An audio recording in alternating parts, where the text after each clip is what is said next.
The crystal chandeliers of the Imperial Grand Hotel's ballroom cast prismatic patterns across Amara Steele's deep brown skin as she adjusted the emerald silk of her Valentino gown. The fabric whispered against her curves, a small indulgence she'd allowed herself to celebrate, making partner at Carter & Ellis Law. At 32, she was the youngest partner in the firm's history and the first black woman to achieve the position. Tonight's charity gala wasn't her usual scene, but her best friend and fellow attorney, Lila Nguyen, had insisted she step away from her case files to celebrate properly. You can't hide in your office forever, even if it does have the best view in Atlanta, Lila had argued earlier that week, practically throwing the invitation at her desk.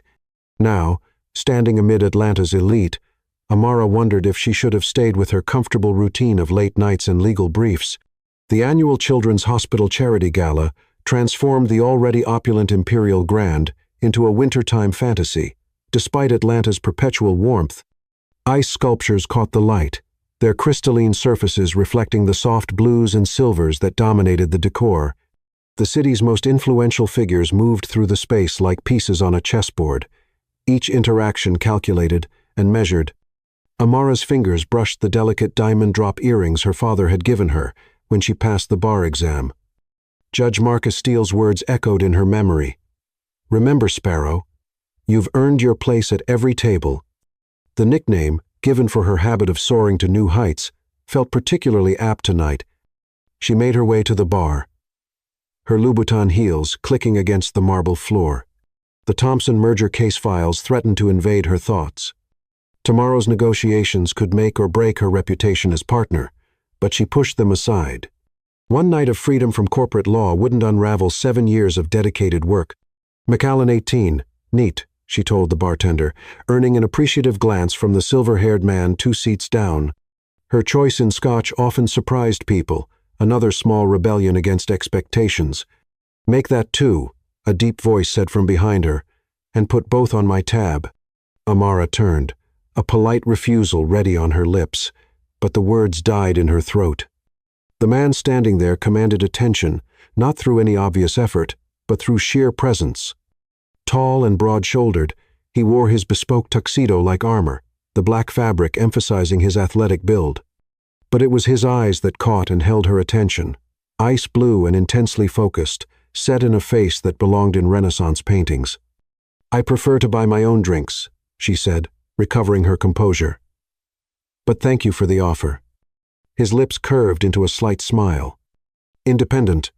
I admire that."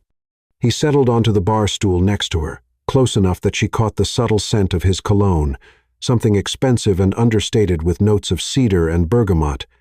"Gabriel Vaughn," he introduced himself. "Amara Steele." She accepted her scotch from the bartender, taking a contemplative sip. The liquid amber burned pleasantly, grounding her in the moment. "Amara," he repeated, as if tasting the name, "the Eternal One. Your parents were either very ambitious or great lovers of mythology. Both, actually. My mother read classics at Oxford before deciding to become a neurosurgeon. My father named me while she was still under anesthesia." The admission drew a genuine laugh from him, rich and warm. "And did you fulfill their ambitions? Become something eternal?" Amara turned slightly, studying him. Most men at these events tried to impress her with their own accomplishments, yet here he was, asking about hers. "I just made partner at Carter & Ellis, corporate law." "Impressive," he said, and genuinely seemed to mean it. "You must be the one handling the Thompson merger." Then, her guard instantly rose. "Client confidentiality prevents me from discussing any specific cases." "Of course." He held up his hands in a peaceful gesture. "I apologize. Business has a way of invading everything in this city. Tonight should be about more pleasant topics." The string quartet in the corner began playing a sophisticated arrangement of a popular love song, the familiar melody almost hidden beneath classical flourishes. Around them, the gala continued its elaborate dance of wealth and influence, but somehow their corner of the bar felt separated from it all, existing in its own pocket of time. "What would you consider a pleasant topic?" she asked, surprising herself with the flirtatious edge in her voice. "Art? Travel? The way that dress makes your eyes look like whiskey in sunlight?" He delivered the compliment so naturally that it took her a moment to register it. Or why someone as fascinating as you is sitting alone at a bar during a gala. Maybe I was waiting for interesting company. The scotch had warmed her blood, making her bolder than usual. Or maybe it was just him, with those eyes that seemed to see right through her carefully constructed professional facade. And have you found it?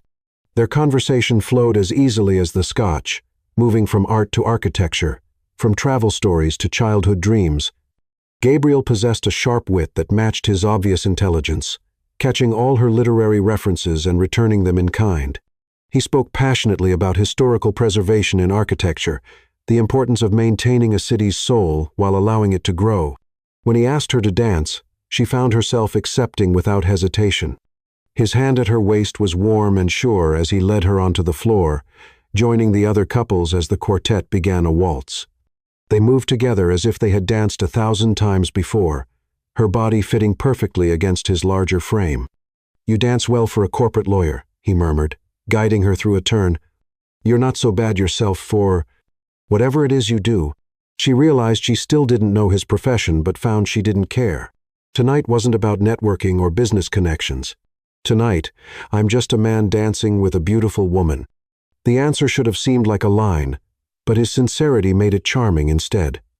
As they moved across the floor, Amara felt the weight of her responsibilities, her carefully planned life, and her constant drive for perfection beginning to fade.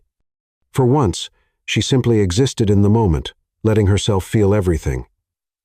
The strength of his hand at her waist, the warmth in his eyes, the chemistry that crackled between them like electricity before a storm.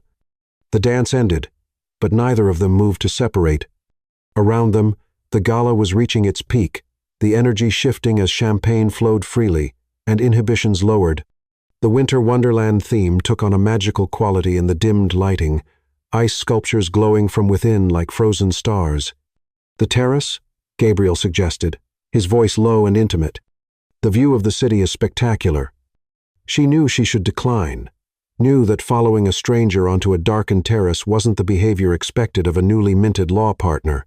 I knew that the heat in his eyes promised things that went far beyond a simple nightcap. "Lead the way," she said instead.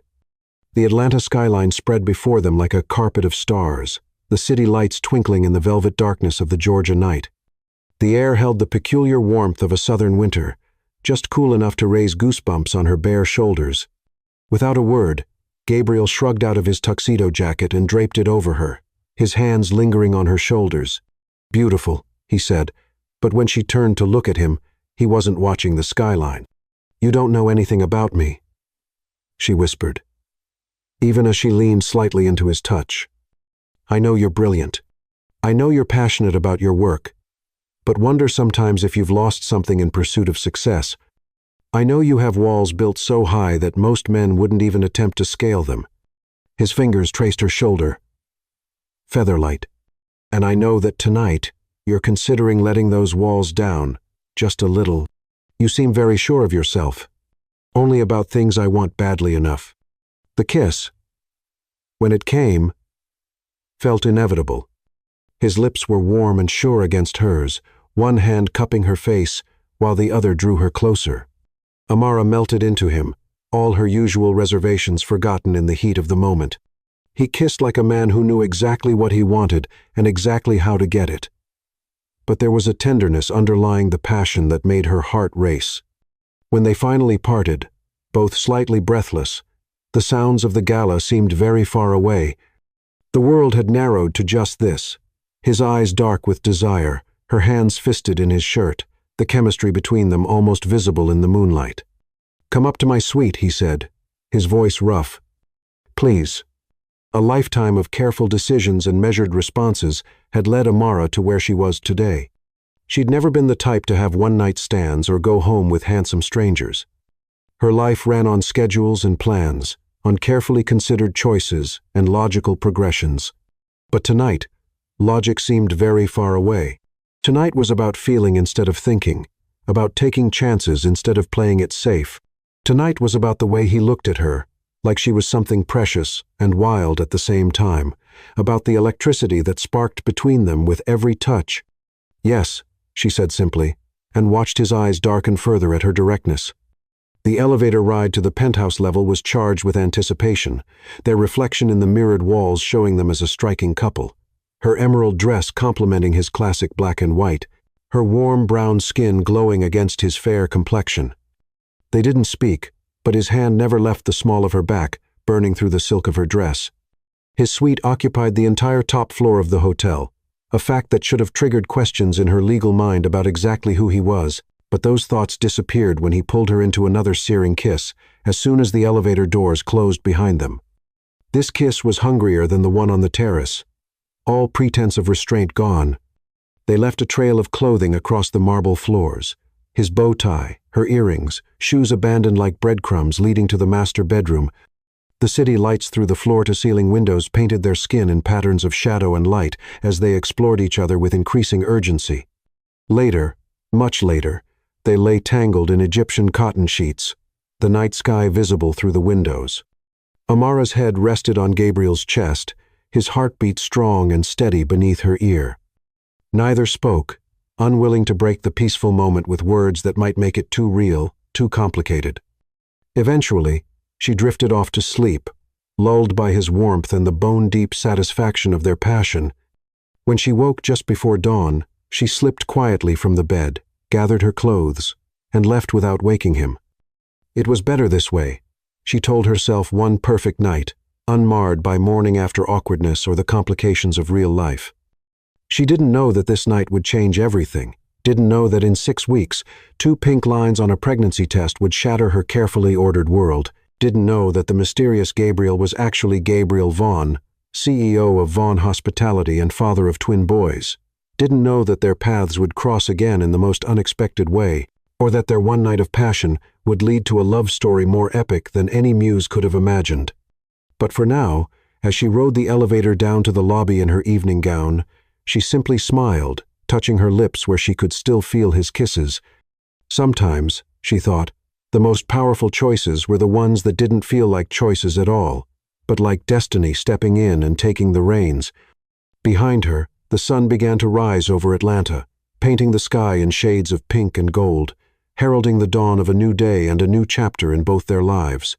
Chapter 2. Unexpected News. 6 weeks after the gala, Amara stood in her private bathroom at Carter and Ellis, staring at the 2 pink lines that had just appeared on the pregnancy test. The marble counter felt cool beneath her palms as she leaned forward. Her designer suit jacket discarded on the hook behind her. The morning sun streaming through the frosted glass window seemed to mock the turmoil churning inside her. "This isn't happening," she whispered to her reflection. But the evidence was undeniable. 3 different tests, 3 identical results. The symptoms she'd attributed to stress from the Thompson merger, case the fatigue, the sensitivity to smells, the slight nausea in the mornings, suddenly made perfect sense. Her phone buzzed on the counter. Lila's name flashing on the screen. The quarterly partners meeting would start in 15 minutes. Amara took a deep breath, smoothing down her Armani skirt and retrieving her jacket.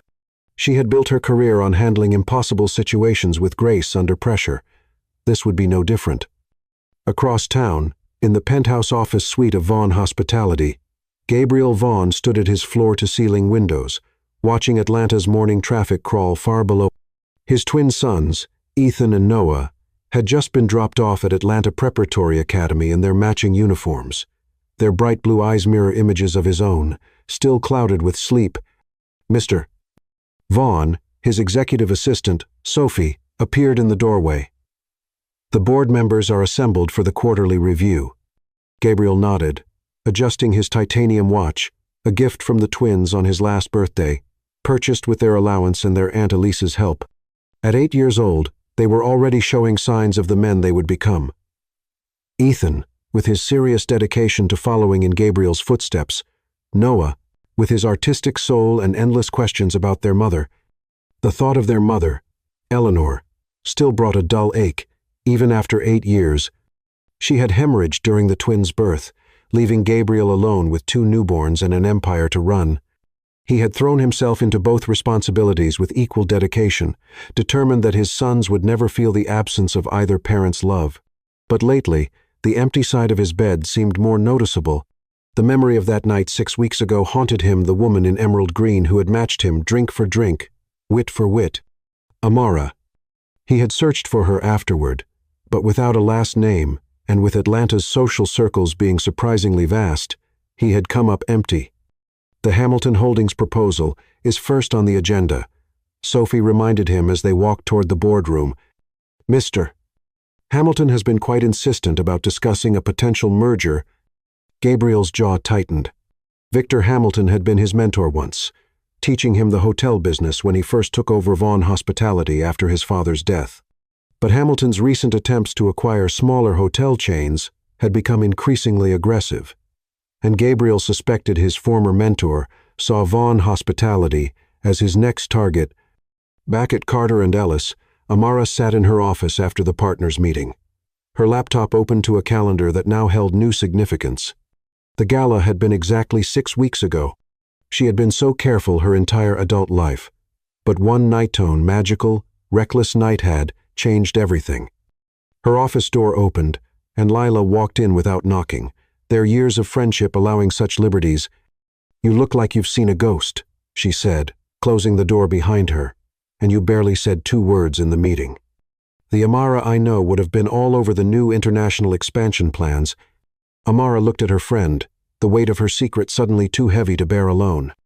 "I'm pregnant." Lila's eyes widened as she sank into one of the leather client chairs. "What? How?" "I mean, I know how, but who? Remember the night of the Children's Hospital Gala? The mystery man in the penthouse suite?" Lila leaned forward. "The one you wouldn't tell me anything about, except that it was perfect and just one night?" Amara nodded, running her fingers through her carefully styled curls. "I don't even know his last name, Lila. Just Gabriel. He was everything I never knew I wanted. Intelligent, sophisticated, understood my literary references. We talked for hours before." She trailed off, the memories of that night flooding back. "We need to find him," Lila said decisively. "Surely there can't be that many Gabriels in Atlanta's upper circles. He was staying in the penthouse at the Imperial Grand. That alone narrows it down." "No," Amara said firmly. "I'm not going to be that woman who tricks a man into responsibility. I made partner last month. I have savings, family support, and a career that can provide for a child. I don't need to complicate this." Meanwhile, Gabriel sat through the board meeting, his mind wandering to the twins' upcoming school play. Noah had been cast as the lead, while Ethan had surprisingly volunteered to help with the set design. Their different personalities complemented each other perfectly, filling their home with a balance of creativity and practicality that reminded him of his younger sister, Elise. "Vaughn Hospitality cannot afford to remain stagnant," Victor Hamilton was saying, his silver hair and tailored suit projecting authority. "The market is changing. Smaller boutique chains are eating into our market share.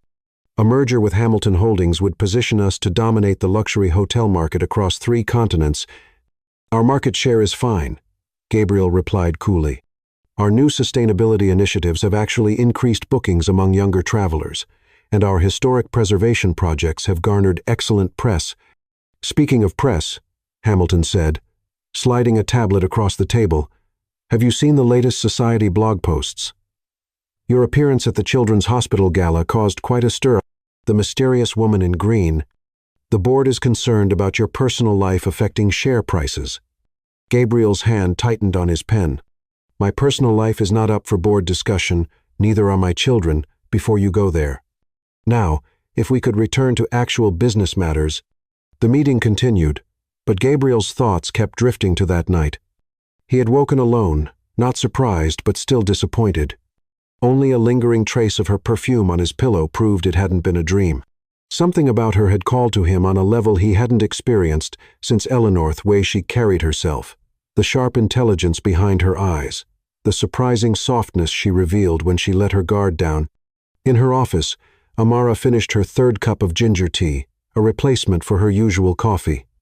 Her computer screen showed the Thompson merger documents, but she couldn't focus on the complex legal language. Instead, she found herself on the Imperial Grand's website, looking at photos of the penthouse suite where her life had changed forever. Her phone buzzed with a text from her mother. Sunday dinner still on? Your father's grilling his famous ribeyes. The thought of telling her parents sent a wave of anxiety through her. Dr. Clara Steele and Judge Marcus Steele had always supported her choices, had celebrated every achievement in her carefully planned rise to success. How would they react to this unplanned detour? The afternoon sun cast long shadows across her office as she finally allowed herself to think about the future. She had always wanted children, had assumed they would come after marriage, after making senior partner, after all her careful plans had fallen into place. Instead, fate had thrown her this curveball, challenging everything she thought she knew about herself. A knock at her door interrupted her thoughts. Her secretary, Nathan, entered with a stack of files. The preliminary documents for tomorrow's Thompson merger negotiation, Miss Steele. And are you feeling all right? You look a bit pale. I'm fine, she said automatically, then rushed to her private bathroom as another wave of nausea hit. Morning sickness, she was quickly learning, was not limited to mornings. When she returned to her desk, she found herself opening a new browser tab, searching for prenatal vitamins and pregnancy books. If she was doing this alone, she would do it right. Her child would have everything they needed, would know they were wanted and loved, regardless of the circumstances of their conception. As the day drew to a close, Gabriel left his office early a rare occurrence to pick up the twins from their after-school art program.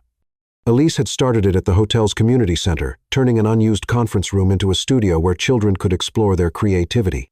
Noah thrived there, while Ethan attended mainly to support his brother. "Dad," Noah called out when Gabriel entered the art room. "Look what I painted." The canvas showed a family portrait. Gabriel, the twins, and a shadowy figure that might have been Eleanor, or perhaps just Noah's hope for a mother's love. The ache in Gabriel's chest intensified. "It's beautiful," he said sincerely, ruffling Noah's hair. "Where's your brother?" "Here," Ethan said, emerging from behind an easel with paint on his usually immaculate uniform. "I was helping Noah mix colors." As they drove home in Gabriel's Range Rover, the twins chatted about their day. Noah had aced his history test, while Ethan had been chosen to represent his class in the upcoming Math Olympics. Their voices filled the car with warmth, but Gabriel couldn't shake the feeling that something was missing. That night, after the twins were asleep, Gabriel stood on his penthouse balcony with a glass of the same scotch he had shared with Amara. The city lights blurred into a tapestry of possibilities, each one leading back to the woman who had slipped away in the dawn. He had never believed in fate or destiny, had built his life on careful decisions and calculated risks, but something about that night had felt meant to be, as if all his choices had been leading to that moment. In her own apartment across town, Amara curled up on her window seat, her hand resting unconsciously on her still flat stomach. The city spread out before her, holding somewhere within it the father of her childeman, who had given her one perfect night and, unknowingly, the greatest challenge and blessing of her life. Neither of them could know that their paths would cross again soon, that the carefully ordered worlds they had built would collide in ways they could never have imagined, that the twins would get not just a potential mother figure but a sister, that love would find them again, stronger for the complications and sweeter for the waiting. But for now, they existed in parallel, each facing their own challenges as the Atlanta night wrapped around them like a blanket of stars, promising that tomorrow would bring new possibilities, new challenges, and perhaps new beginnings. Chapter 3. Paths Cross Again.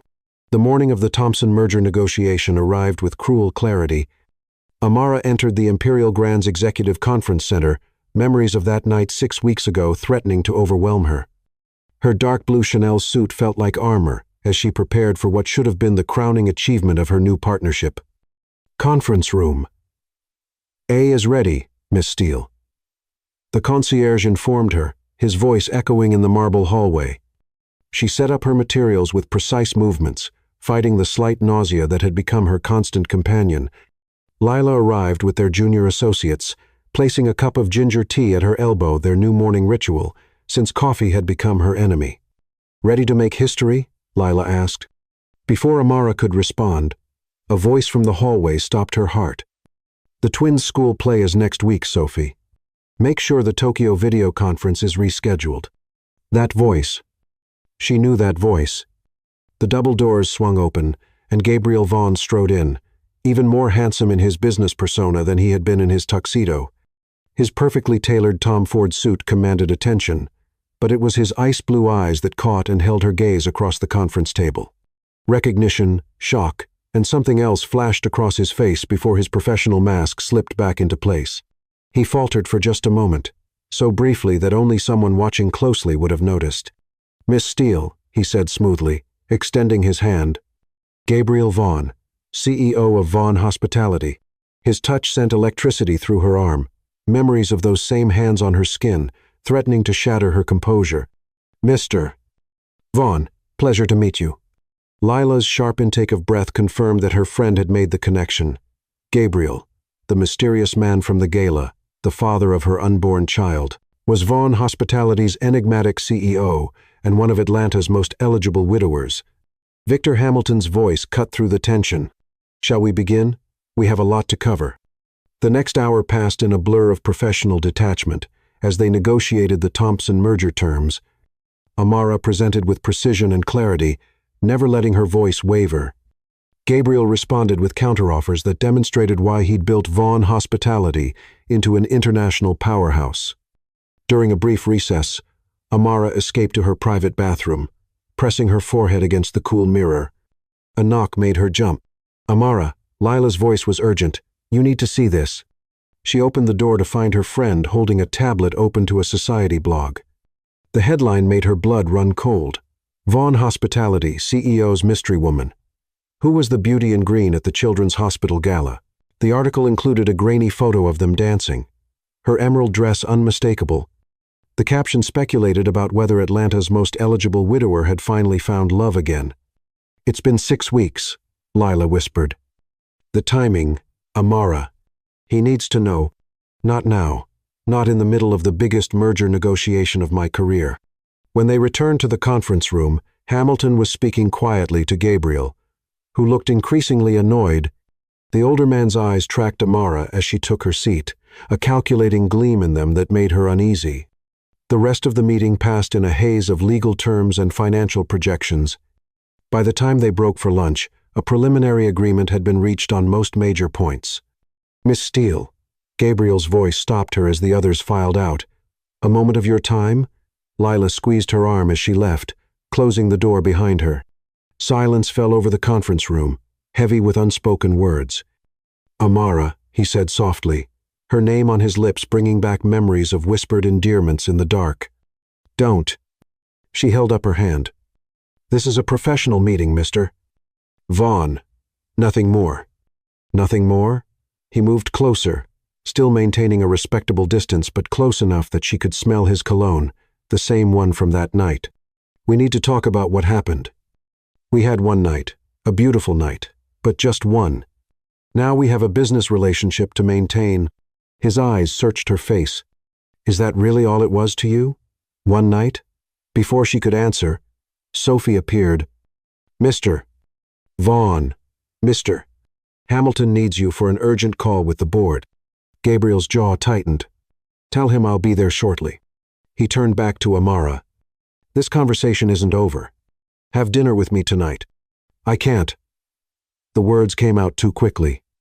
"I have commitments. Tomorrow, then, please, Amara. There's so much you don't know, so much I need to explain." "The twins have their art class until 6, he continued, unaware of how his casual mention of his sons hit her like a physical blow. "I could meet you at 7 at Leon's." She felt her resolve weakening. "Fine. Tidian."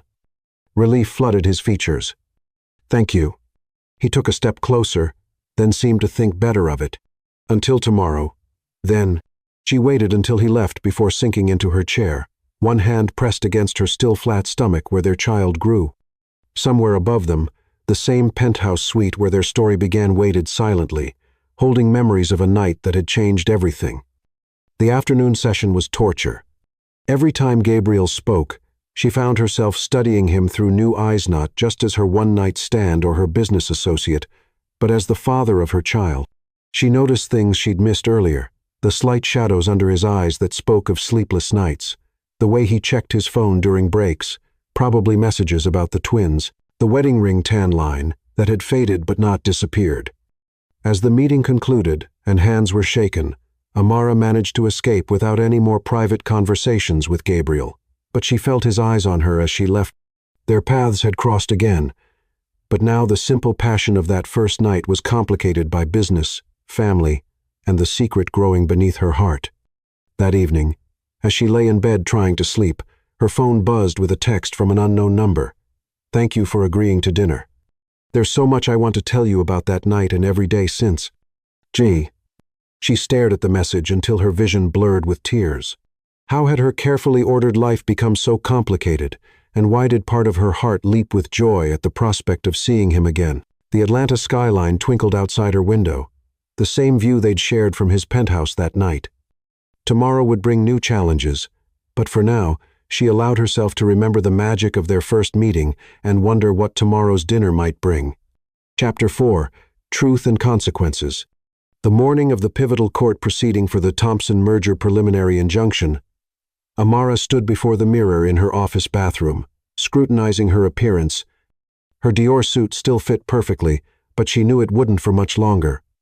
At 9 weeks pregnant, she'd managed to keep her condition private, but the morning sickness was becoming harder to hide. She hadn't canceled dinner with Gabriel the week before, but fate had intervened when Noah had come down with a fever, sending their carefully laid plans into disarray. His apologetic text had brought unexpected tears to her eyes. "The twins need me tonight. I'm sorry. Can we reschedule?" She'd responded with professional understanding, ignoring the way her heart clenched at his obvious devotion to his sons. "The courthouse called," Lila said, appearing in the bathroom doorway. "Hamilton's lawyers filed last-minute motions. Judge Carter wants everyone there early." Amara nodded, tucking away thoughts of Gabriel and focusing on the task ahead. Hamilton Holdings had filed an injunction attempting to block the Thompson merger, claiming prior negotiation rights. It was a transparent attempt to derail Vaughn Hospitality's acquisition, but it had to be handled carefully. The Atlanta courthouse buzzed with activity as Amara strode through security, her heels clicking against the marble floors. The familiar scent of old wood and leather usually calmed her, but today it made her stomach turn. She forced herself to take small sips of water, knowing she needed to stay hydrated. "Miss Steele." Victor Hamilton's voice stopped her outside the courtroom. He stood with his legal team, radiating smug confidence. "Lovely morning, isn't it? Shame about all this legal unpleasantness." "Mr. Hamilton." She kept her voice cool and professional. "I suppose we'll let Judge Carter decide how unpleasant it needs to be." She felt Gabriel's presence before she saw him, the air charging with electricity as he approached. He wore a deep charcoal suit that made his blue eyes seem even more intense. Their gazes met briefly, and she saw the question in his, the same question that had been there for weeks. "When can we talk?" The bailiff called them into the courtroom. Amara moved confidently to the plaintiff's table, spreading out her documents with practiced efficiency. The morning proceeded as expected, with Hamilton's lawyers presenting their argument for the injunction. She took careful notes, ignoring the occasional wave of nausea that threatened her composure. When it was her turn to present Vaughn Hospitality's counterargument, Amara rose gracefully. "Your Honor, Hamilton Holdings' claim of prior negotiation rights is not only unsubstantiated, but demonstrably false. I direct the court's attention to Exhibit SE." The room started to spin. She gripped the podium, trying to focus on her notes, but the words blurred before her eyes. The familiar courthouse lights seemed suddenly too bright, the air too thick. "Miss Steele," Judge Carter's voice came from very far away. "Are you all right?" She opened her mouth to respond, but no words came out. The last thing she saw before darkness claimed her was Gabriel's face, etched with concern, as he half rose from his seat. She awoke to the steady beep of hospital monitors and the smell of antiseptic. Lila sat beside her bed while a doctor checked her vitals. What happened? Amara tried to sit up, but Lila's hand on her shoulder kept her still. "You fainted in court," her friend said softly. "Your blood pressure dropped pretty low. The doctor says it's not uncommon in the first trimester." "But," Amara's hand flew to her stomach. "Does everyone know? The paramedics had to inform the court about your condition to ensure proper medical care." Lila hesitated. "Gabriel was there when they announced it. He did the math, Amara. Before she could respond, a commotion arose in the hallway. Through the glass walls of her hospital room, she saw Gabriel arguing with a nurse. His usual composure replaced by urgent intensity. "Sir, only family is allowed. I'm the father of her child," his voice carried clearly through the door. "Please, I need to see her." The nurse looked to Amara for confirmation. After a moment's hesitation, she nodded. Lila squeezed her hand and slipped out as Gabriel entered, leaving them alone for the first time since that night at the hotel. Silence stretched between them, heavy with unspoken words. Gabriel looked more disheveled than she'd ever seen him. His tie loosened and hair slightly mussed, as if he'd been running his hands through it. "Were you going to tell me?" he finally asked. His voice rough with emotion. "Yes. No. I don't know." She looked down at her hands, unable to meet his gaze. "I tried to find the right moment." "The right moment?" He moved closer, sinking into the chair Lila had vacated. "Amara, you're carrying my child. Any moment would have been the right moment. Your life is complicated enough," she said softly. "You have the twins to think about, and the company stop." His hand covered hers, the contact sending sparks through her arm. "Don't make decisions about my life without consulting me. The twins are exactly why you should have told me immediately. This baby is their sibling." The word hit her like a physical blow. Of course, this wasn't just about her and Gabriel. This baby would have brothers, a ready-made family she hadn't let herself consider. "I'm sorry," she whispered, tears finally spilling over. "I was scared. Everything I've worked for, my career, my independence, it all seemed at risk. And then, when I found out who you were, you thought I'd try to control the situation." His thumb traced circles on her palm, the gesture oddly soothing. "Amara, that night meant more to me than you know. Finding you again, like this, it's unexpected, but not unwelcome." A knock at the door interrupted them. The doctor entered with discharge papers and strict instructions about rest and prenatal care. Gabriel absorbed every detail with the same focus he gave to business negotiations, asking intelligent questions about diet and activity restrictions. "I'm having my driver bring the car around," he said once they were alone again. "I'll take you home." "That's not necessary. Please." His eyes held hers. "Let me take care of you. Both of you." The drive to her Buckhead apartment was quiet, but not uncomfortably so. Gabriel's presence beside her felt oddly right, as if the universe had been waiting for this moment to bring them full circle. "The twins have been asking about you," he said suddenly. At her startled look, he explained. "They saw the society blog photo. Noah said you looked like a princess in your green dress. Ethan wanted to know if you were smart, because princesses in books are sometimes just pretty." A laugh bubbled up despite her exhaustion. "And what did you tell them?" "That you were the smartest person in any room." His smile faded into seriousness. "They need to know about the baby, Amara.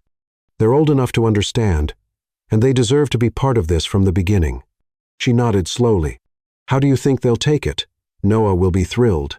He's been begging for a sibling since he could talk." "Ethan." He sighed.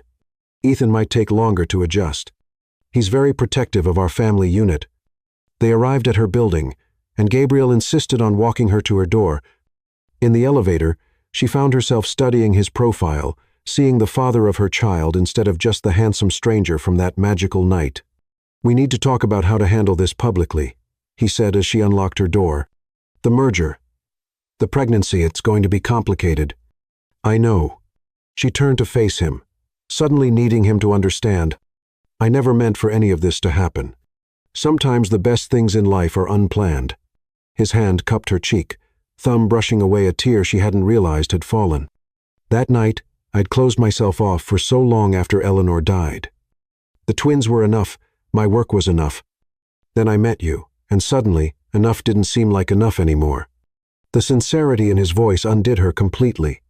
She leaned into his touch, remembering how safe she'd felt in his arms that night. "Have dinner with me and the twins tomorrow," he said softly. "Let's start building whatever this is going to be. No more hiding. No more waiting for the perfect moment." Looking into his eyes, Amara saw not just the passionate stranger from the gala or the powerful CEO from the boardroom, but a man who had pieced together a life after loss, who had raised 2 boys alone, who was offering her a chance at something real. "Yes," she whispered. His smile lit up his entire face. He leaned down, pressing a gentle kiss to her forehead. "Rest now. I'll send a car for you tomorrow at 6. After he left, Amara stood at her window, watching his car pull away. Her hand rested on her stomach, where their child grew, unaware of the complications and possibilities swirling around its existence. Her phone buzzed with a text from Lila. "Court's been rescheduled for next week. Hamilton's lawyers are already spreading rumors about conflict of interest. You okay? The professional complications would have to be dealt with. The public scrutiny would be intense." The path ahead was uncertain and frightening, and nothing like she'd planned. But as she felt the first flutter of movement in her womb too early to be the baby, just her body adjusting to its new reality, Amara smiled. Sometimes, the best things in life came in unexpected packages, wrapped in green silk and moonlight, sealed with a kiss that tasted like destiny. Chapter 5. Family Ties. The Vaughn mansion in Buckhead loomed before Amara as Gabriel's driver opened her car door. Georgian architecture met modern luxury in the sprawling estate, its manicured gardens glowing in the early evening light.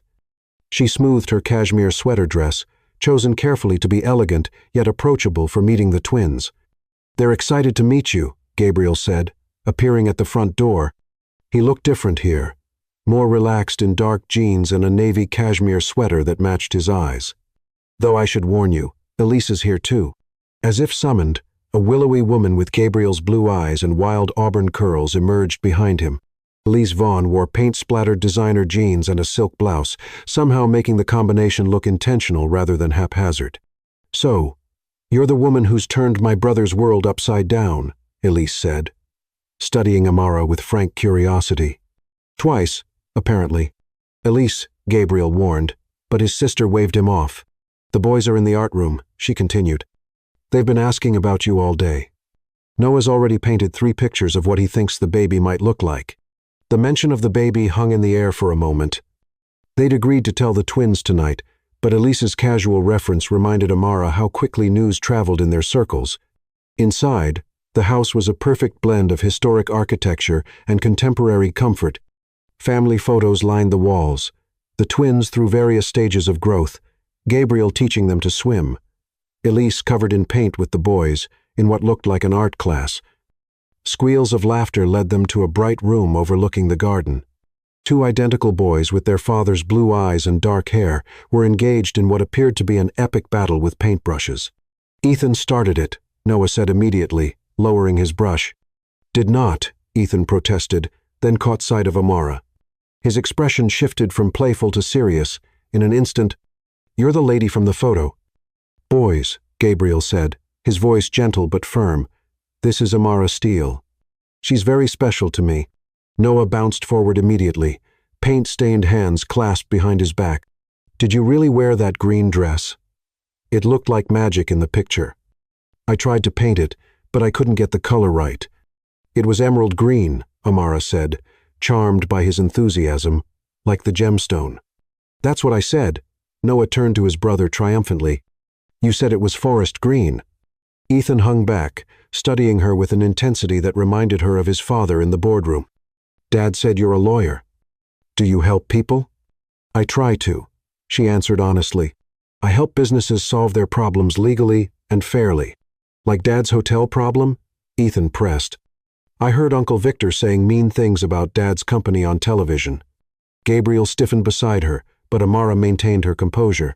"Sometimes business gets complicated, but that's why we have laws and courts to make sure everything is handled fairly." "All right, young investigators," Elise interrupted.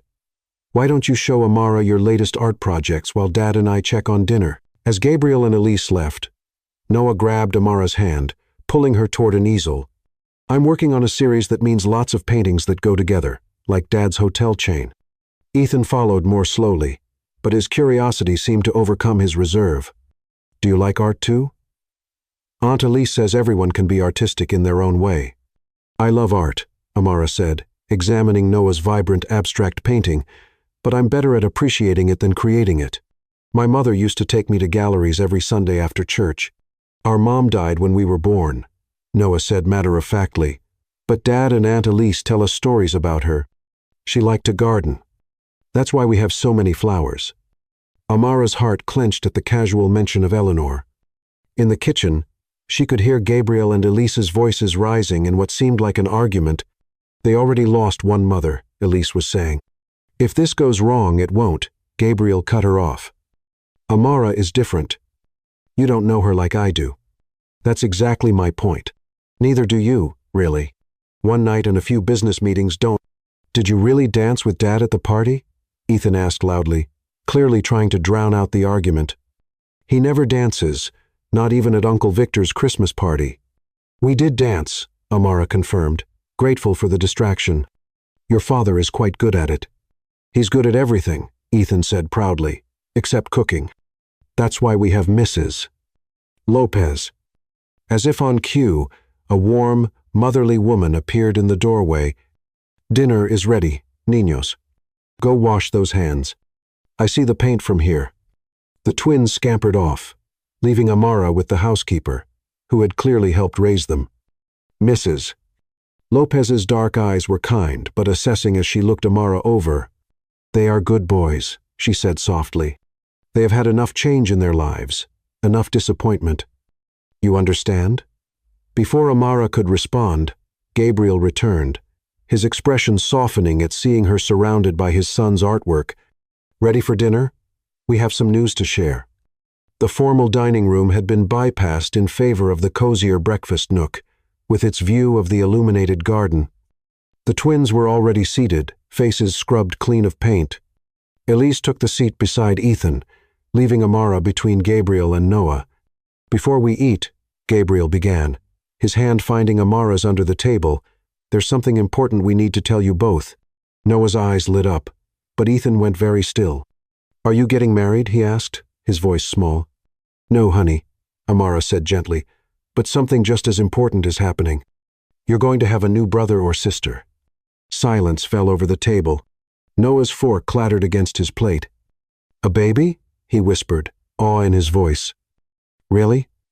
Ethan looked between his father and Amara, his quick mind clearly connecting dots. Is that why you fainted in court? We saw it on the news. Yes, Amara admitted. Sometimes pregnancy makes you feel a bit sick at first.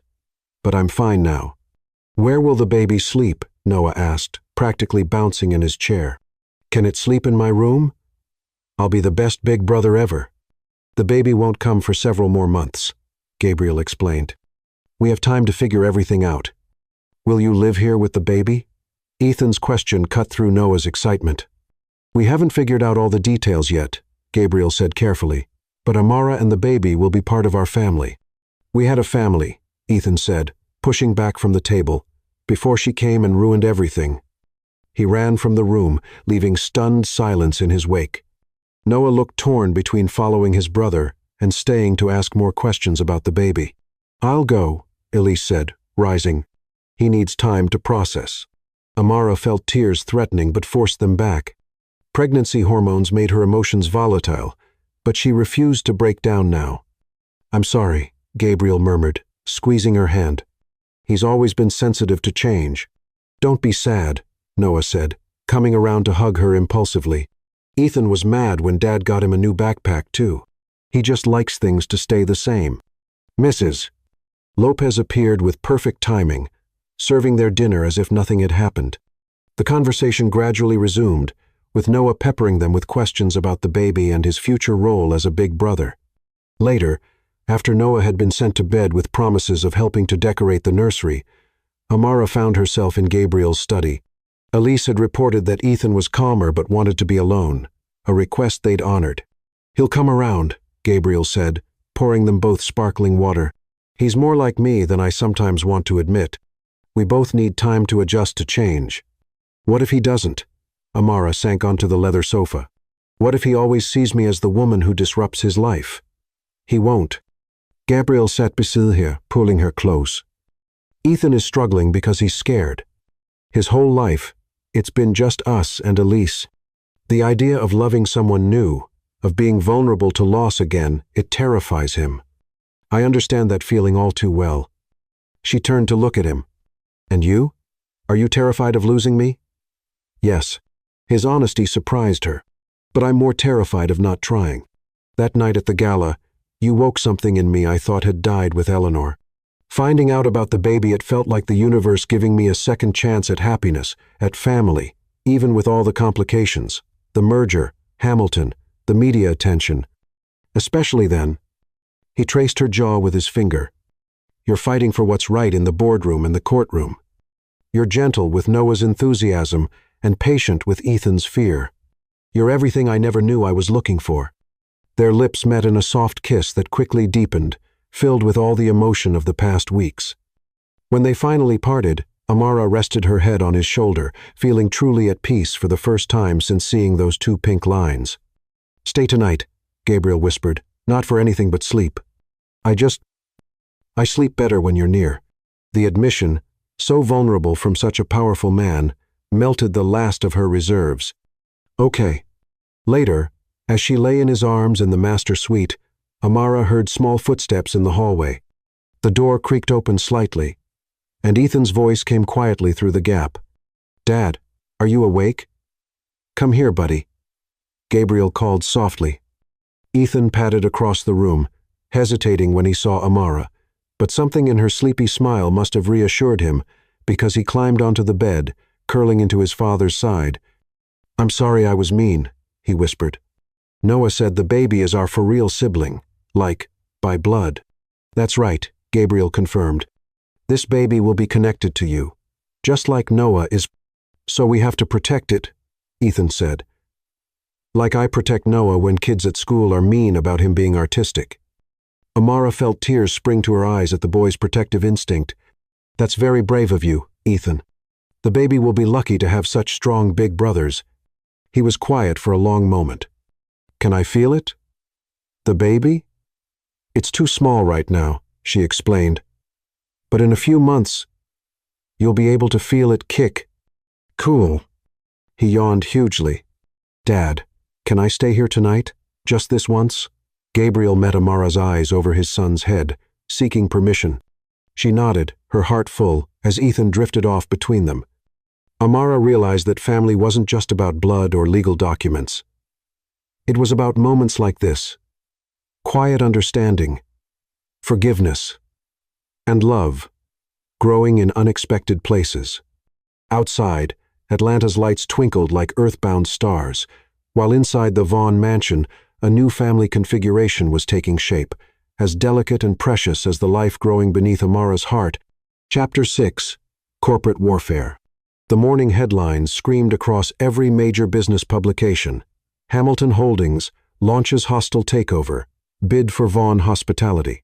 Amara stood in the Vaughn mansion's kitchen, her morning tea forgotten as she absorbed the implications. Beside her, Gabriel was already on his phone, his voice tight with controlled anger. Get the board on a conference call, he commanded, pacing the marble countertop. And where are we on those trust fund documents? The twins sat at the breakfast table, picking up on the tension despite their father's attempts to shield them. In the month since the pregnancy announcement, they'd fallen into a comfortable routine of Amara staying over several nights a week. Now, at 12 weeks pregnant, she was finally past the worst of her morning sickness. But this morning's nausea had nothing to do with the baby. Daddy, Noah's voice was small, is Uncle Victor trying to take your hotels?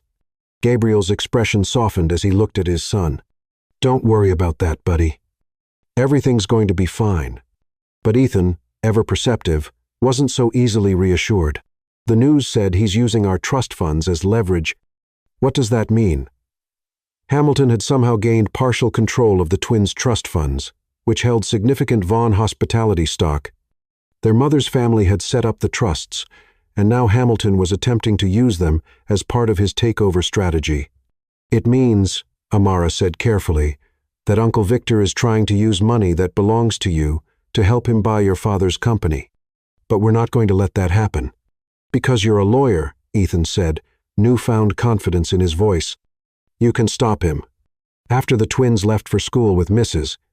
Lopez, the adult world crashed in fully. Gabriel's home office became a war room, with lawyers and financial advisors streaming in and out.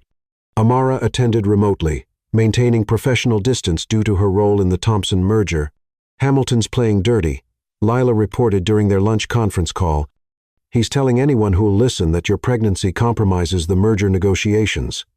The Thompson family is getting nervous. A knock at her office door interrupted her thoughts. Victor Hamilton himself stood there, impeccable in a bespoke suit that probably cost more than most people's cars. "Miss Steele," he said smoothly, "do you have a moment?" Lila's voice came through the phone. "Is that him?" "Don't." Amara ended the call. "Mr. Hamilton, to what do I owe this surprise?" He settled into one of her client chairs without waiting for an invitation. "I thought we might discuss your unique position in all this.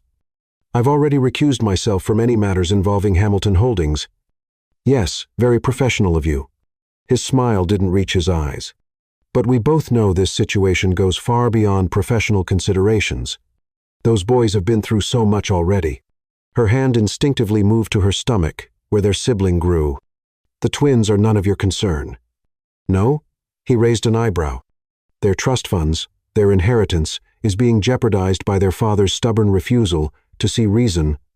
And now, with another child on the way, one whose claim to the Vaughn fortune could potentially dilute their shares. Get out." Amara's voice was steel. "Any further communication can go through our respective counsel. Think about it, Miss Steele. A quiet settlement, a generous trust fund for your child, and you could avoid all this messy publicity. The scandal of a pregnant attorney negotiating with her baby's father. It could end your career." Before she could respond, another voice cut through the tension.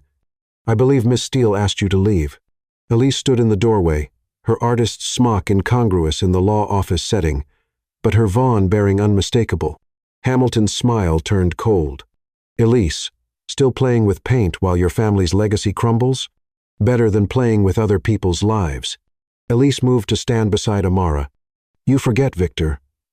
I was there when you tried these same tactics with Eleanor's family. It didn't work then, either." After he left, Elise sank into the chair he'd vacated. "I'm sorry.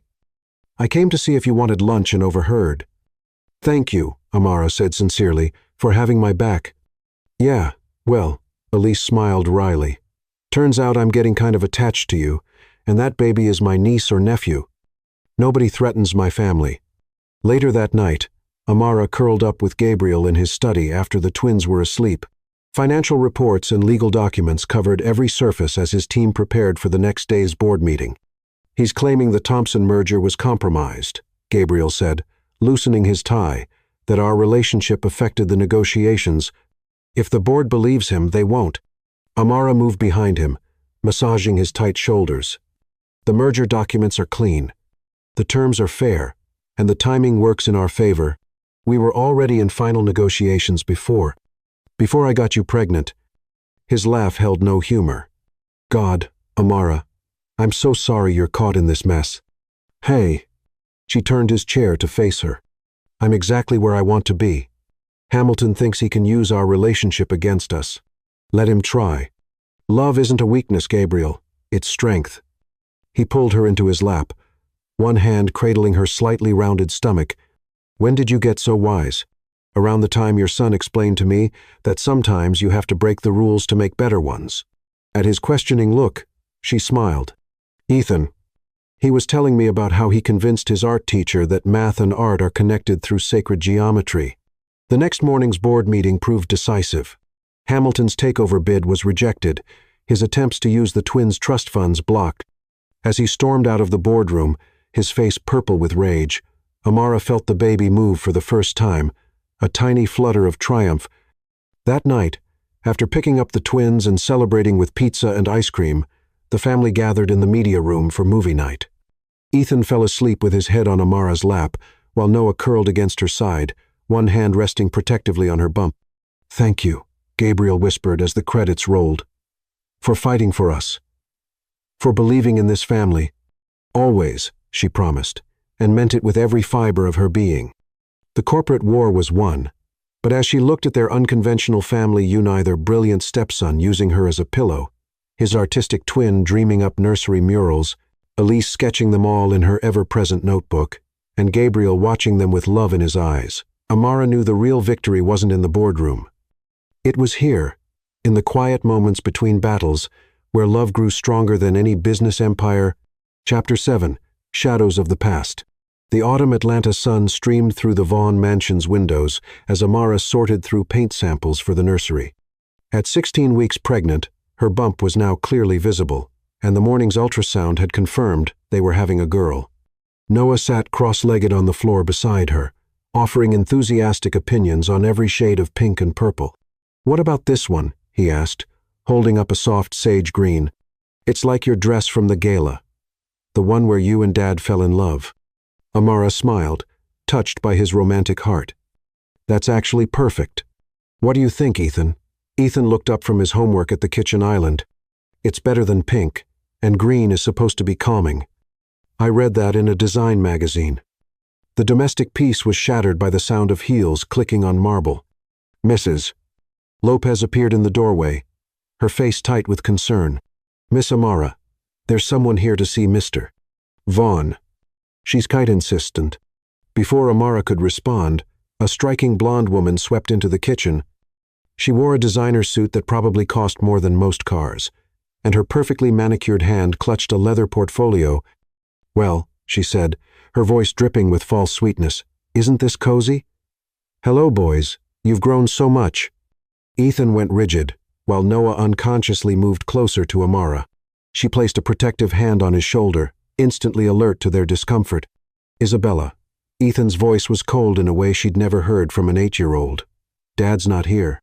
"Isabella Hamilton," Amara said, rising carefully to her feet. The name clicked into place. "Victor Hamilton's daughter, Gabriel's former fiancé. I believe Mr. Vaughn is in meetings all day. You'll need to make an appointment through his office." Isabella's perfectly painted lips curved into a smile that didn't reach her eyes. "And you must be the pregnant lawyer. Daddy told me all about you. Tell me, was it planned? The perfect trap for Atlanta's most eligible widower?" "That's enough." Elise's voice cracked like a whip from the doorway. "Boys, go up to your rooms now." The twins didn't argue, though Noah squeezed Amara's hand before leaving. Ethan paused at the door, looking back with worry in his eyes, so like his father's. Still playing house mother, Elise. Isabella examined her manicure. "I thought you'd have grown out of that by now, though I suppose someone had to step in after Eleanor." "Get out." Elise's voice was deadly quiet. "Whatever game you and your father are playing, leave the children out of it." "Game?" Isabella's laugh was brittle. "I'm just here to return some things Gabriel might want. Old photos, documents, memories of how the Vaughn fortune was really built." Amara's legal instincts kicked in. Any documents pertaining to Vaughn hospitality should be handled through proper channels. "Oh, these aren't about the hotels, at least not directly." Isabella opened her portfolio, removing a yellowed newspaper clipping. "Did Gabriel ever tell you about his grandfather? The real story of how Vaughn hospitality started?" "Don't." Elise stepped forward. "Those lies nearly destroyed this family once." "Lies?" Isabella's smile turned predatory. "We both know better." The civil rights era was such a fascinating time in Atlanta's history. So many complicated decisions made by powerful men. The implications hung heavy in the air. Amara's mind raced, connecting dots she hadn't even known existed. The Vaughn fortune's origins had never been discussed in detail, always glossed over in company histories. "Whatever you think you know," Amara said carefully, "bringing it up now won't change anything. The past is past." "Is it?" Isabella moved closer, her expensive perfume cloying in the sunlit kitchen. "Your child will inherit part of that past. Don't you want to know what kind of legacy you're really joining?" "The only legacy that matters," Elise snapped, "is the one Gabriel has built. The father who raises his sons with love and integrity. The man who turned down your father's corrupt business practices. The brother who supported my art when everyone else called it a waste of time." "Such loyalty," Isabella mocked. "But loyalty built on lies is like a house built on sand. One good storm." She trailed off meaningfully. The sound of a car in the driveway made them all turn. Gabriel's voice could be heard greeting the twins, who must have been waiting for him. "Dad." Noah's voice carried clearly. "Isabella's here. She's being mean to Amara." Footsteps thundered down the hallway. Gabriel burst in, his face darkening when he saw his ex-fiancée. "What are you doing in my house?" "Hello, darling." Isabella's voice dripped honey. "I was just having a fascinating chat with your new family about old times." "Get out." Gabriel moved to stand beside Amara, his hand protective at her waist. "Whatever revenge fantasy you and your father have cooked up, leave my family out of it." "Family?" Isabella laughed. "Is that what you call this? The grieving widower, the artistic sister, the replacement wife carrying the replacement child? How very modern." "Mrs. Lopez," Gabriel called, his voice tight with controlled anger. "Please escort Miss Hamilton out and call security. She's not to be admitted again." "Before I go," Isabella placed a thick envelope on the counter, a little light reading about the Vaughn Hospitality's early days, specifically 1964. Such an interesting year for race relations in Atlanta. After she left, silence fell heavy in the kitchen. Gabriel stared at the envelope as if it might explode. "The boys?" he asked finally. "Upstairs," Elise answered. "They're upset, but okay. Noah's probably painting his feelings, and Ethan is probably researching corporate espionage." Despite the tension, Amara couldn't help a small smile. The twins' different coping mechanisms were so characteristic of their personalities. "What was she talking about?" Amara asked softly. 1964? Gabriel sank into a kitchen chair, suddenly looking exhausted. "Our grandfather. He wasn't always on the right side of history. When other Atlanta hotels were desegregating, he resisted, but my father changed things. He secretly worked with civil rights leaders, helped integrate the hotels despite the board's opposition, which almost got him killed. There was an attempt on his life in 1965, Elise added quietly. That's what's in those articles. I'm betting. The attempt was blamed on civil rights activists, but Dad always suspected it was actually segregationists, angry about his changes. Why bring this up now? Amara's legal mind was already analyzing angles. Because it's messy, Gabriel said heavily. Because the full story never came out. There were board members involved, powerful families who wanted to maintain segregation, families that still have influence today, like the Hamiltons. Amara realized the implications. They're threatening to expose the whole story, which would be complicated enough, Elise said. But with you being black, carrying a Vaughn heir, they'll try to twist it into something ugly, to make it seem like we're trying to rewrite history instead of right historical wrongs. Amara's hand went protectively to her bump. Their daughter kicked, as if sensing her mother's distress. I won't let them hurt you, Gabriel said fiercely, either of you, or use our family's past mistakes to destroy our future. Dad, Ethan's voice came from the doorway. He and Noah stood there, holding hands like they used to when they were smaller.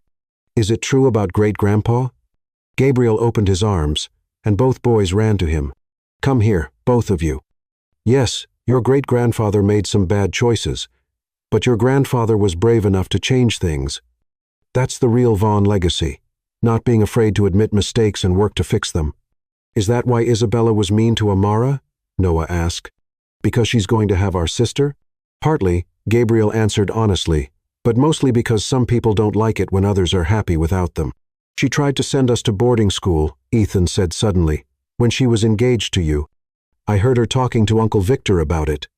Gabriel's arms tightened around his son's, which is why that engagement ended. No one will ever send you away. This family stays together. Later that night, after the boys were asleep, Amara found Gabriel in his study, reading through the documents Isabella had left. We should get ahead of this, she said, legal training kicking in. Release the full story ourselves, frame it properly, show how Vaughn Hospitality learned and changed, became a leader in corporate responsibility. You're amazing. You know that? He pulled her into his lap, mindful of her bump. Most women would be running for the hills after today. I'm not most women. She kissed him softly. I'm a lawyer who believes in justice, a mother who believes in protecting family, and a woman who believes in you. The boys were so protective of you today, he mused. Even Ethan. A few months ago, he could barely look at you. Now we're family, she finished. All of us, including this little one. She guided his hand to where their daughter was kicking. And family faces threats together. "I should have told you about all this sooner," he said, "about the company's history, about Isabella." "We can't change the past," she said, echoing his words to the twins, "but we can build a better future, starting with telling our daughter a story of redemption and growth, not shame and secrets." Upstairs, they found Noah had sneaked into Ethan's room. The twins were curled together in Ethan's bed, their dark heads close as they whispered conspiracies. "Want to sleep in our room tonight?" Gabriel offered softly. Soon, they were all piled in the master bedroom, the twins between them like when they were smaller. Amara watched her family sleep. Gabriel's strong profile, Ethan's serious face relaxed in sleep, Noah's artistic hands twitching as he dreamed. The past might hold shadows, but their future was bright with promise. Let Isabella and Hamilton try their worst. This family, built on love and acceptance, was stronger than any scandal. As she drifted off, Amara felt her daughter move again. Even unborn, she was already part of this beautiful, complicated tapestry of love and redemption. Together, they would face whatever storms came and emerge stronger for the weathering. Chapter 8. Trust and Trials. The Vaughn Hospitality's corporate archives occupied the entire basement level of their downtown headquarters. Amara stood in the climate-controlled room, surrounded by decades of history carefully preserved in acid-free boxes and manila folders. At 20 weeks pregnant, her growing bump made it slightly awkward to reach the higher shelves, but she was determined to find answers. "Dad used to bring us down here sometimes," Ethan said, carefully organizing documents on a research table. At 9 years old, his methodical nature made him an excellent research assistant. He said, "Knowing our history helps us build a better future." "Your father is a wise man," Amara replied, smiling at how Ethan had adopted her legal team's color-coded filing system. "What have you found about 1964? "Lots of newspaper articles about segregation." Ethan frowned at a yellowed clipping. "People were really mean back then. I don't understand why skin color made them so angry." "Fear and ignorance often make people cruel," she explained gently. "But what matters is learning from those mistakes, like how Dad learns from his business mistakes." Noah looked up from where he was sketching the archive room. "He told us that's why he keeps all the old reports." "Exactly." Amara opened another file, then paused as their daughter kicked energetically. "Your sister agrees." Both boys dropped what they were doing to feel their sister move. These moments had become precious family rituals, binding them together as they prepared for their newest member. Even Ethan, initially so resistant, now took his big brother duty seriously. "Look at this," Ethan said suddenly, pulling a document from his stack. "It's from Great-Grandpa Vaughn, but it's different from his other letters." Amara examined the paper carefully. The letterhead was from 1964, but the tone was indeed markedly different from Charles Vaughn's usual business correspondence. It was addressed to a Reverend Samuel Carter, a prominent civil rights leader. "Your words have given me much to consider," she read aloud. "Perhaps my grandson Gabriel is right. The time for change is now, not some distant future. The cost of maintaining our current policies, both moral and financial, has become too great." "Gabriel," Ethan interrupted, "but Dad wasn't born yet." "No," Amara realized, "this would be your father's father, the one who secretly supported integration." The door opened, admitting Gabriel and Elise. They'd been meeting with the PR team about potentially releasing a statement addressing the company's past. "Find anything?" Gabriel asked, dropping a kiss on Amara's head before examining Ethan's organized files. "Your father's name was Gabriel, too." Amara handed him the letter. "Yes." His face softened, reading the document. "Though everyone called him Gabe. He died when I was 12. Car accidenter, what looked like one. The attempt on his life that Elise mentioned." Elise said, perching on the edge of the table, "We never proved it, but the timing was suspicious. He just pushed through major integration initiatives at all. Vaughn properties against significant board opposition. Were people really trying to hurt him because he did the right thing?" Noah abandoned his sketching to curl into his aunt's side. "Sometimes, doing the right thing makes powerful people angry," Gabriel explained, pulling his son close. "But that doesn't mean we stop doing it. Like how you wouldn't sell the hotels to Uncle Victor," Ethan asked. Even when he tried to use our trust funds, exactly like that. Gabriel ruffled his hair. Speaking of which, the new trust documents are ready. Amara helped structure them to protect both you boys and your sister. The mention of legal documents reminded Amara of something. She waddled there was no other word for it at this point in her pregnant cyto, another section of the archives. The original trust documents from your grandfather's era should be here somewhere. They might show who was on the board then, who opposed integration. Already found them, Ethan said proudly, pulling out a neatly annotated folder. I made a list of all the board members and their votes. The Hamiltons voted against integration every time. Of course they did, Elise muttered. Victor Hamilton's father valued profit over progress. Like father, like son, Gabriel examined his son's careful notes. Ethan, this is excellent work. You've got real attention to detail. The boy beamed at his father's praise. Amara showed me how lawyers organize their research. She says good documentation wins cases. And good documentation might help us understand what really happened to your grandfather, Amara added, then winced as their daughter delivered a particularly strong kick. Baby sister doesn't like mysteries, Noah declared, placing his hand on her bump. She kicks more when we talk about sad things. Then let's take a break, Gabriel suggested. It's almost dinner time anyway. Mrs. Lopez texted that she's making your favorite. Noah. As they packed up their research, Amara noticed Ethan slipping some documents into his folder. Find something interesting? Maybe. His expression was serious beyond his years. Can I show you later? In private. She nodded, touched by his trust. Over dinner, the conversation turned to happier topics. Noah's upcoming art show at school, Ethan's science project on architectural engineering, plans for the nursery, but Amara could see something weighing on Ethan's mind. Later that night, after Noah was asleep, Ethan appeared at their bedroom door, clutching his research folder. Come in, buddy, Gabriel called softly. What did you find? Ethan climbed onto their bed, a familiar comfort zone for serious family discussions. I was reading the old board minutes, he began, and I noticed something weird. Every time there was a vote about integration, one board member was absent, but he was there for every other meeting.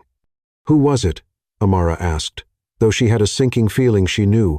Edward Hamilton, Uncle Victor's father. Ethan pulled out the carefully highlighted minutes. And then, right after Grandpa died, he suddenly started coming to every meeting again. Gabriel took the documents with slightly shaking hands. I never noticed this pattern. I was too young when it happened, and afterward, well, sometimes grief makes us miss things right in front of us. There's more, Ethan said quietly. I found these in a folder marked personal correspondence. He handed over several letters, their edges worn with age. The letters were between Gabriel's father and Edward Hamilton, growing increasingly heated as they discussed the future of Vaughan hospitality. The final letter, dated just days before the fatal car accident, contained what could be interpreted as a threat. Consider carefully the consequences of your actions. Amara read aloud. Some changes, once made, cannot be unmade. Some losses cannot be undone.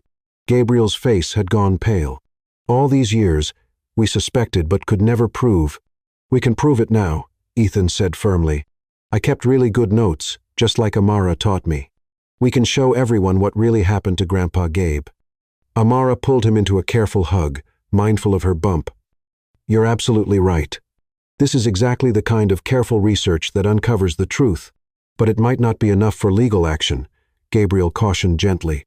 It was a long time ago, and— No, Ethan interrupted with surprising force. Uncle Victor and Isabella are trying to hurt our family again. They're trying to make people think bad things about us, about Amara and the baby. We have to fight back. And we will, Amara assured him. But safely and legally.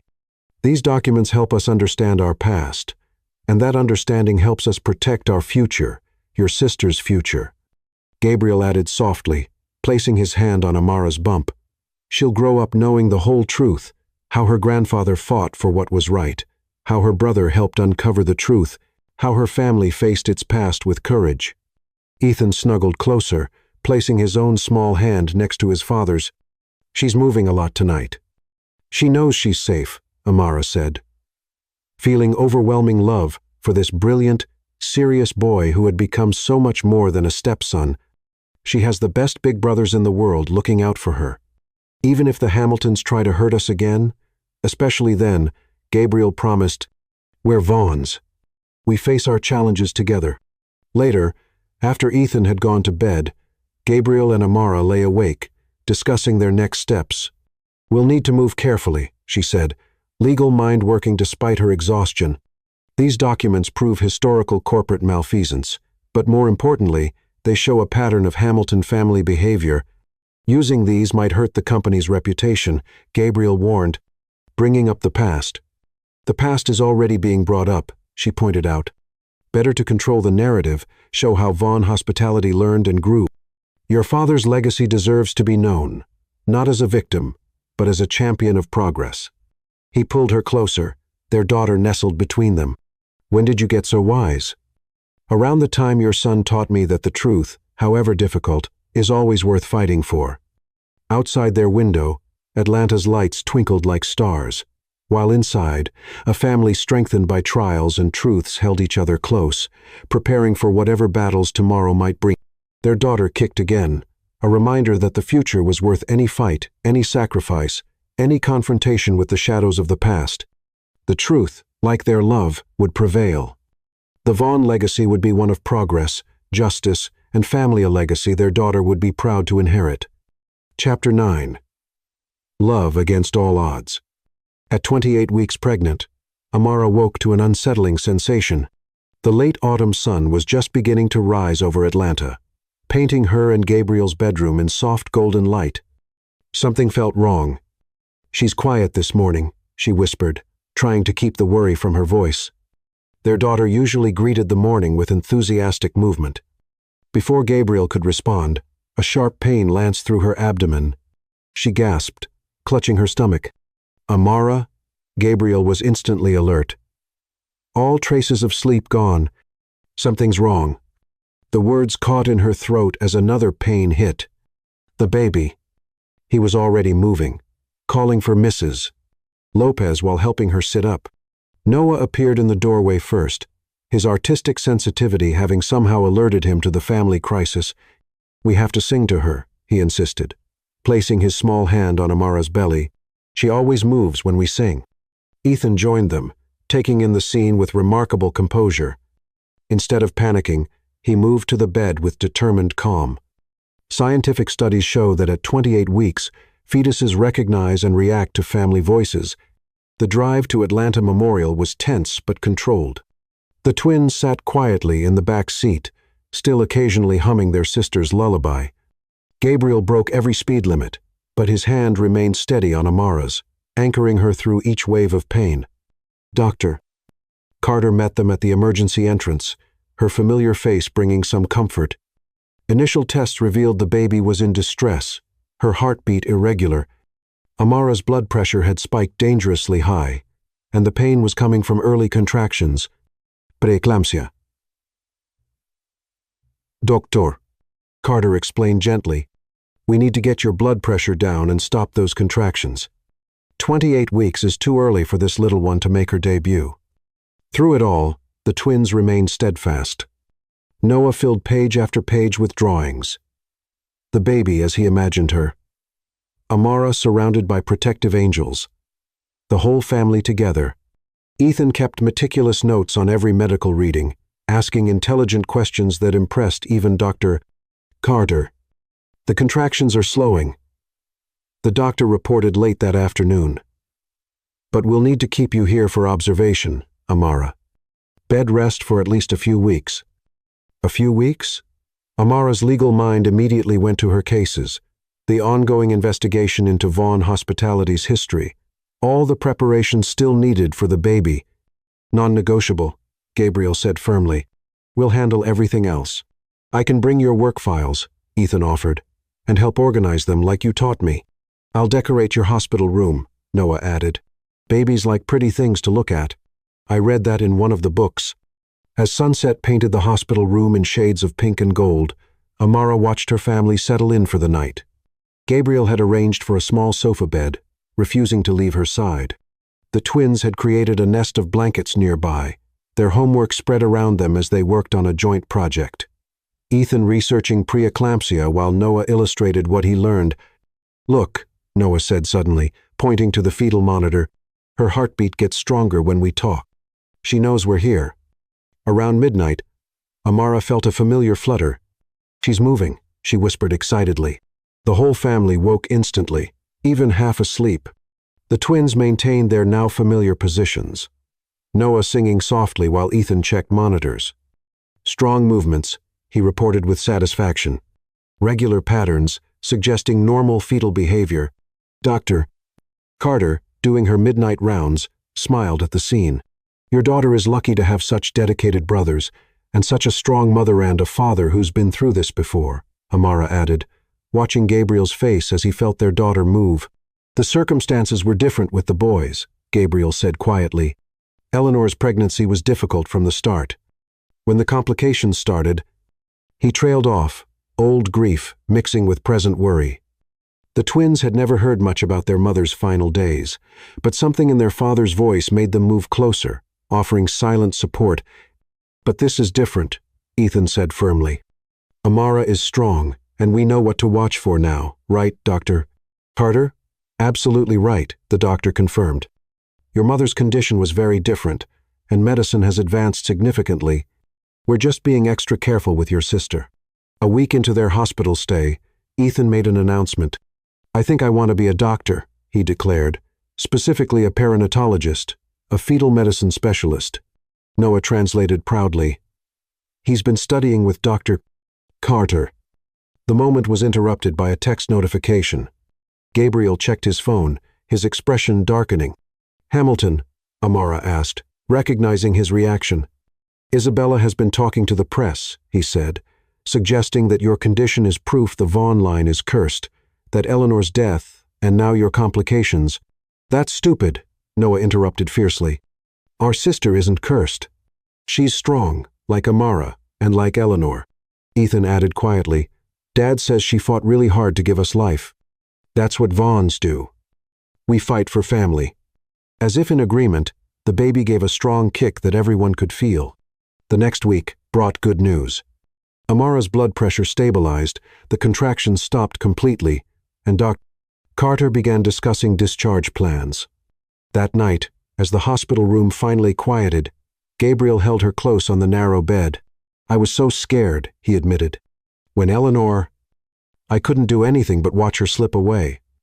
The thought of losing you, too. Of the boys losing another mother. Hey." She turned carefully to face him. "I'm not going anywhere. Our daughter's not going anywhere. We're fighters, remember?" Outside the hospital window, Atlanta's lights sparkled like earthbound stars. Inside, a family forged in challenge and strengthened by love held each other close, waiting for their newest member to be ready to join their unshakable circle of love and protection. Chapter 10. The Choice. At 32 weeks pregnant, Amara sat propped up in her bed at the Vaughn mansion, surrounded by legal documents. Despite being on strict bed rest, she couldn't completely disconnect from the brewing crisis at Vaughn Hospitality. Ethan sat cross-legged beside her, helping organize papers while monitoring her blood pressure with the home equipment Dr. Carter had prescribed. "Your numbers are higher than this morning," he reported with his newfound medical authority. "You should take a break." "Just a few more minutes," Amara promised, reviewing another document. "These board meeting minutes from 1964 are crucial for understanding the Hamilton family's influence." Noah looked up from where he was painting a mural on the nursery wall, visible through the connecting door. "Dad said no work. He'll be mad if you get sick again." As if summoned by his son's words, Gabriel appeared in the doorway, his usually impeccable appearance slightly disheveled, evidence of another tense day at the office. "The boys are right," he said, giving each twin an appreciative look before joining Amara on the bed. "Everything else can wait." "Not this." She handed him the document she'd been reading. "Look at the voting patterns." Every time the Hamilton family voted against integration, they had proxy support from the Thompson family board members. Gabriel's brow furrowed. "But they're our partners in the merger." "We're our partners," Ethan corrected, showing his father a business news article on his tablet. They withdrew from the deal this morning. It's all over the financial sites. Gabriel's face darkened. The Thompson merger had been meant to strengthen Vaughn hospitality against Hamilton's takeover attempts. Its failure left them vulnerable. Uncle Victor was at school today, Noah said quietly, putting down his paintbrush. He was talking to Mr. Thompson Tommy. Thompsons did that pick up time. They looked happy. Of course they did. Amara's legal mind was already connecting dots. The Thompson family's historical alliance with the Hamiltons was never about a merger. It was about weakening Vaughn hospitality from within, making us vulnerable to a takeover.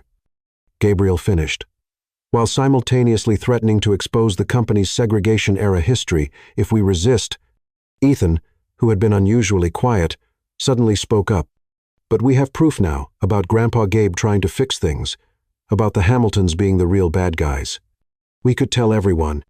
It's not that simple, buddy, Gabriel started, but Ethan cut him off with uncharacteristic force. Yes, it is. They're trying to hurt our family again. They hurt Grandpa Gabe, they made Isabella be mean to us, and now they're trying to take Dad's company. We have to fight back. Ethan is right, Noah added, moving to join them on the bed, his hands paint-stained but his face serious. Amara always says the truth is the best defense. Amara felt tears threatening. These boys, so young yet so wise, fighting for justice in their own ways. The baby kicked vigorously, as if adding her vote to her brother's position. There are complications, Gabriel said carefully. Releasing the historical documents could hurt the company's reputation. Even with the proof of my father's reforms, the stock price would drop, making us even more vulnerable to takeover. So we just let them win? Ethan demanded. Let them pretend they're the good guys while they try to destroy everything Dad and Grandpa Gabe built? Before anyone could respond, Mrs. Lopez appeared with Elise, who took in the impromptu family meeting with knowing eyes. The PR team finished their analysis, she reported, settling into a chair. If we release the historical documents, we'll take an initial hit, but long-term projections suggest transparency could actually strengthen our position, especially with younger consumers who value corporate responsibility. The stock price, though, Gabriel began, is already dropping because of Hamilton's manipulations, Amara pointed out. At least this way, we control the narrative. We show how Vaughn hospitality acknowledged its past mistakes and actively worked to correct them. We honor your father's legacy of courage and change. The baby kicked again, harder this time. Ethan immediately checked the monitors, but Amara squeezed his hand reassuringly. She's just excited, like her brothers. She knows when something important is happening. What about the other hotel chains? Noah asked. The ones that were segregated too? Won't they be mad if we tell the truth? Probably, Gabriel admitted. It could cost us some business partnerships, which means jobs could be at risk. But keeping the truth hidden costs something too, Ethan said thoughtfully. It costs integrity. That's what you always say is most important. Dad more than money or success. Gabriel looked at his son with pride and something like awe. When did you get so wise? He gets it from his mother, Elise said softly. Everyone turned to her in surprise. She rarely spoke about Eleanor. She believed in integrity, too. It's why she fought so hard to have the twins naturally, even when the doctors warned her about the risks. She said some things were worth any cost. The room fell silent as they absorbed this. Noah moved to hug his aunt, while Ethan studied the family photo on the bedside table, one of the few they had of Eleanor, taken during her pregnancy. I think, Amara said carefully, that we need to honor both legacies, Eleanor's courage in fighting for what she believed in, and Gabriel Sr.'s determination to right historical wrongs. Those are the real Vaughn family values. The company might not survive, Gabriel warned, at least not as we know it. The company isn't what matters, Ethan declared. Family is, and family tells the truth. A sharp pain made Amara gasp. Instantly drawing everyone's attention, Ethan reached for the blood pressure cuff while Noah started his calming singing, but she waved them off. I'm fine. Your sister's just very passionate about family discussions. She managed to smile. But maybe we should continue this tomorrow, when everyone's calmer. "No need," Gabriel said, his voice firm with sudden decision. "The boys are right. We tell the truth. All of it. What happens after? We'll face it together." The next few days passed in a whirlwind of activity. Though Amara was strictly limited in her participation, the PR team crafted a comprehensive statement about Vaughn Hospitality's history, acknowledging past wrongs while highlighting the concrete steps taken toward justice and equality. Historical documents were prepared for release, showing both the company's segregationist past and the courageous efforts to change it. Ethan threw himself into helping organize the historical records, while Noah created a series of paintings depicting the company's journey from discrimination to diversity. Even at 9, they understood they were part of something momentous. The morning the statement was set to release, the family gathered in Amara's room. Gabriel sat on the bed beside her, one hand protectively over their daughter, while the other held the phone that would give the final go-ahead. The twins flanked them, with Elise and Mrs. Lopez hovering nearby. "Once we do this," Gabriel said quietly, "there's no going back. Hamilton will use it against us. Other companies might cut ties. We'll still have each other," Noah said with simple certainty. "And the truth?" "And the baby," Ethan added. "She deserves to be proud of her family's real history, not just the pretty parts." Amara covered Gabriel's hand with hers on the phone. Together, they sent the message that would change everything. Within minutes, news alerts began flooding their phones as the story broke across all major outlets. Vaughn Hospitality acknowledges segregationist past, commits to continued progress.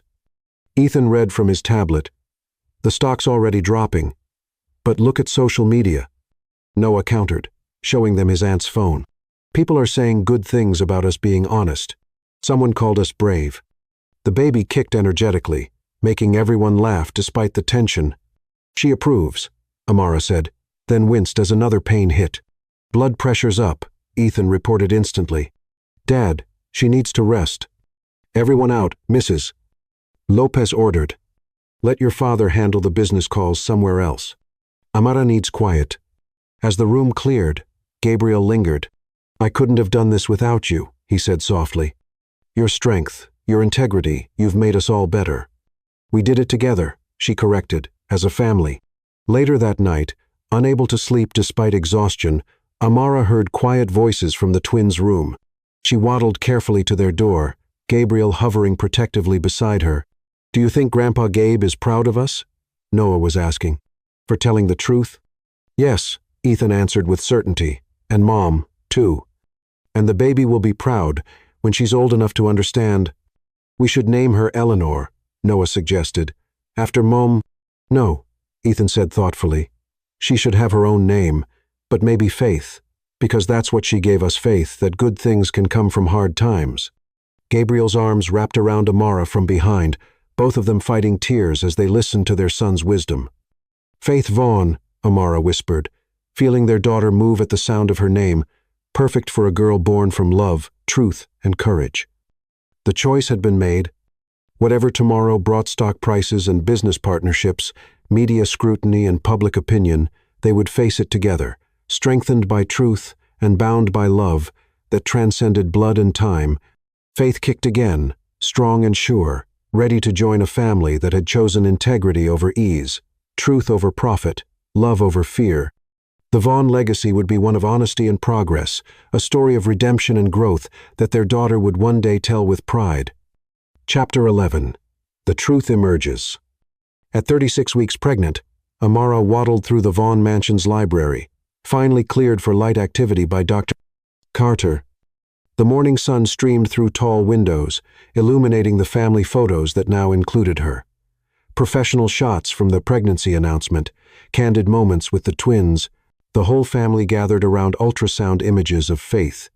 The fallout from releasing Vaughn Hospitality's historical documents had been intense but manageable. Stock prices had stabilized after an initial drop, and public response had been largely positive. Several civil rights organizations had reached out about partnerships, and younger consumers were actively choosing Vaughn Hospitality for their commitment to transparency. Ethan sat at the library table, surrounded by old newspapers and his ever-present research journal. Since they'd gone public with the company's history, he'd become obsessed with documenting everything about Vaughn Hospitality's past. Did you know the gala where you and Dad met was exactly 60 years after the first integrated event at the Imperial Grand? He asked without looking up. I've been tracking significant dates. Really? Amara settled carefully into her favorite armchair, one hand supporting her heavily pregnant belly. That is quite a coincidence. Actually, Ethan hesitated, an unusual uncertainty crossing his face. I don't think it was a coincidence. Look at this. He pushed forward a document, an email chain between Victor Hamilton and Isabella, dated just before the Children's Hospital Gala. Amara's blood ran cold as she read. The perfect symmetry, Hamilton had written, the gala marking 60 years of integration, and the Vaughn heir falling for a black woman. The press will eat it up when the truth comes. Out how we orchestrated the whole thing. Ethan's voice shook slightly. Where did you find this? In the files Aunt Elise recovered from Grandfather's office. There's more. He pulled out another document. They had people watching Dad after Eleanor died, learning his type, his habits. They hired someone to spill a drink on your original dress, so you'd have to wear the green one they knew would catch Dad's attention. The room spun slightly. Faith kicked vigorously, sensing her mother's distress. Does your father know about this? Know about what? Gabriel's voice came from the doorway. He entered, carrying design proposals for new hotel properties, but his smile faded, seeing their expressions. What's wrong? Ethan wordlessly handed over the documents. Amara watched Gabriel's face as he read, saw the color drain from it as understanding dawned. They planned it, he said flatly. That whole night it was a Hamilton setup. Not everything, Amara said quickly, but doubt crept into her voice. Had any of it been real? Dad, Noah appeared, paint-stained and worried. Why is everyone upset? Before anyone could answer, Elise burst in, waving her phone. Have you seen the news? Hamilton's giving a press conference. She took in their faces, the documents scattered across the table. You found out. You knew? Gabriel's voice was dangerously quiet. I just figured it out today. I was coming to tell you. He's going public with it, all how they orchestrated your meeting, how they plan to use it to demonstrate the hypocrisy of Vaughn Hospitality claiming a commitment to racial equality, while the CEO fooled around with a black woman at a historic gala. But that's not what happened, Noah protested. Dad and Amara fell in love, and then they had faith, and we became a real family. Did we? Gabriel's question hung in the air. Or was it all just another Hamilton manipulation? The baby kicked hard enough to make Amara gasp. Ethan immediately reached for the blood pressure monitor, but she waved him off. Stop it, she said firmly. All of you. Yes, they may have engineered our meeting.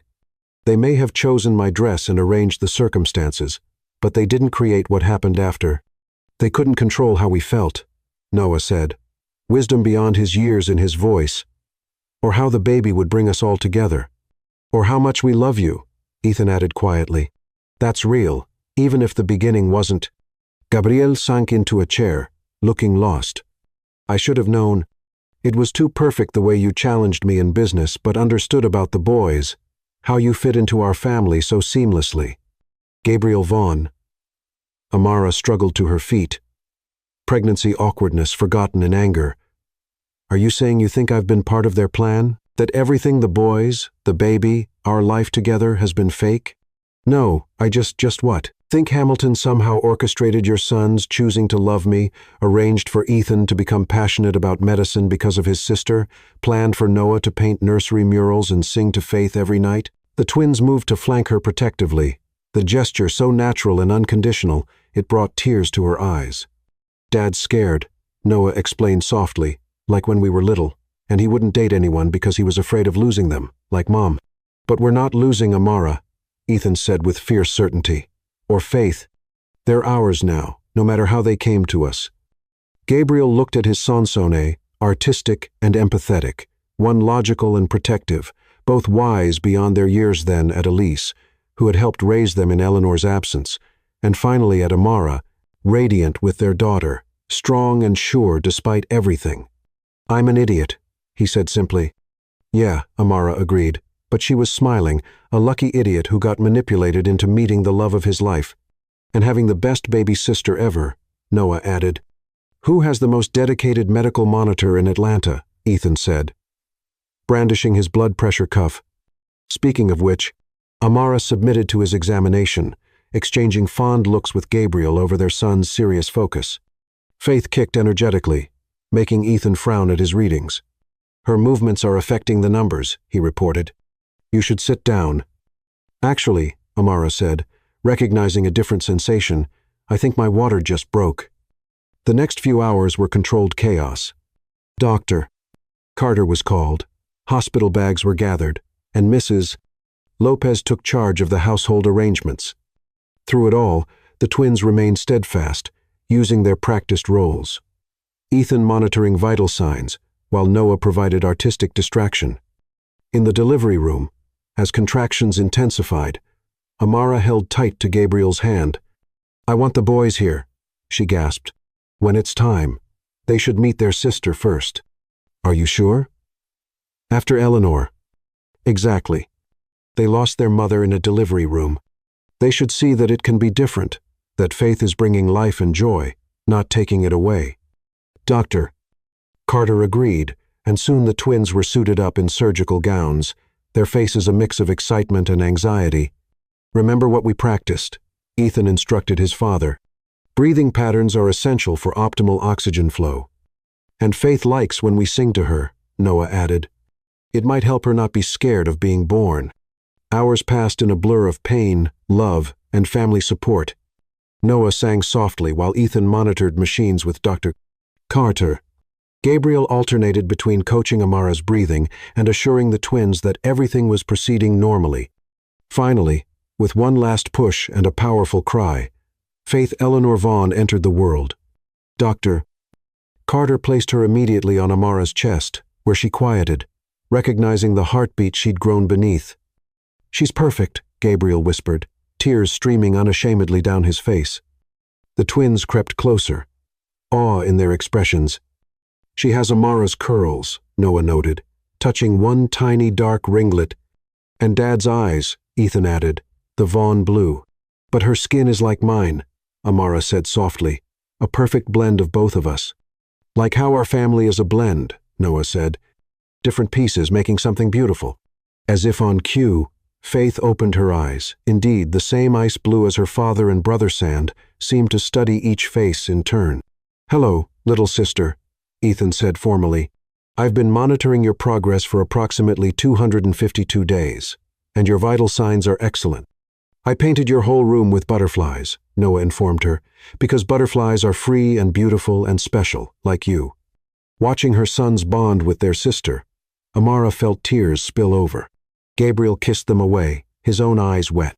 "Hamilton's press conference didn't matter," he said softly.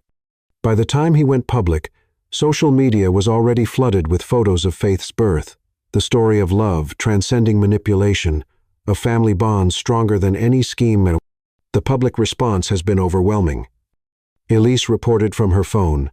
"People are calling it a modern fairy tale how their plan to create a scandal backfired into creating a family instead."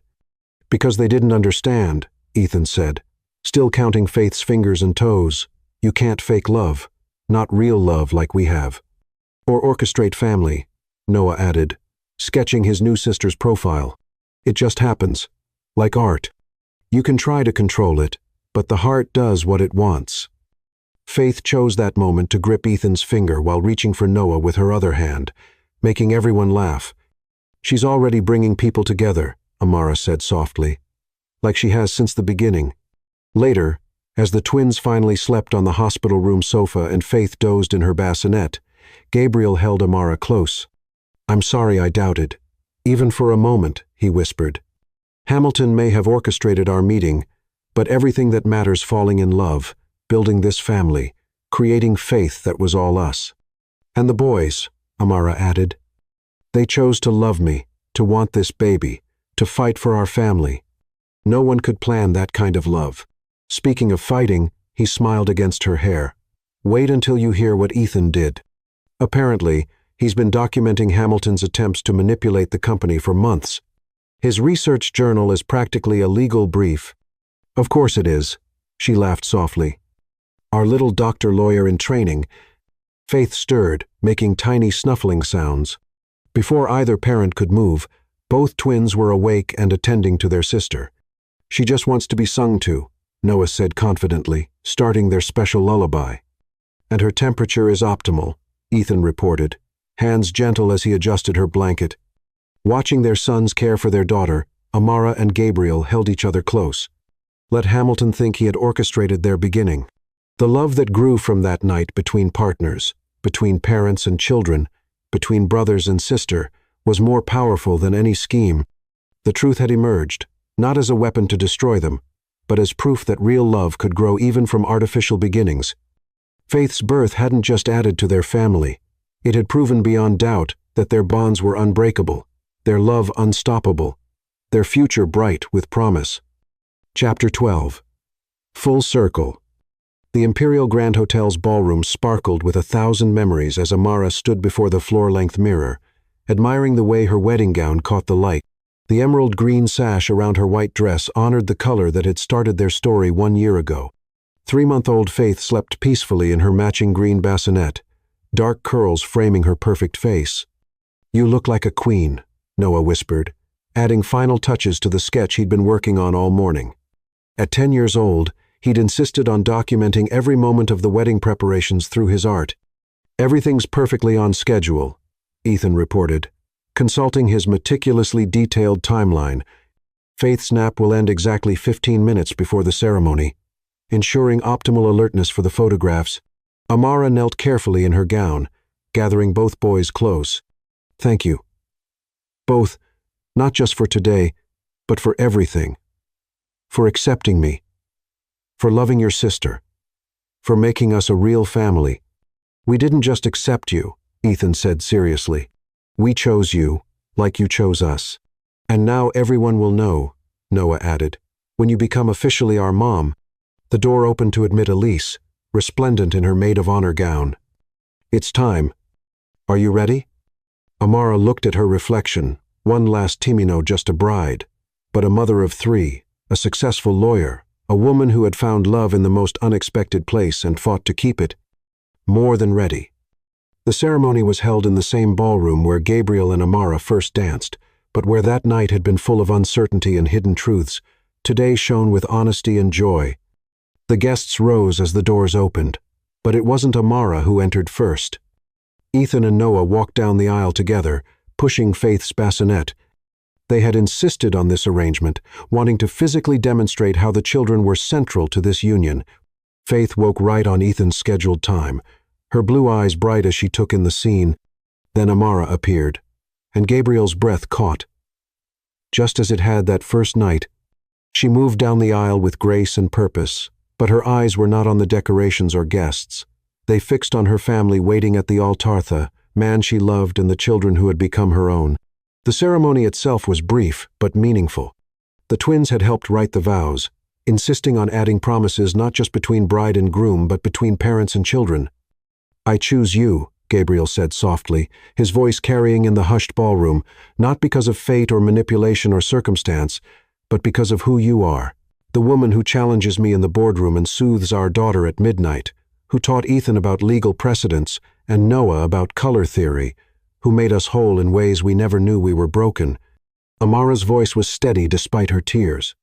"I choose you, all of you. The man who leads with integrity and loves without reservation. The boys who opened their hearts and showed me what family really means.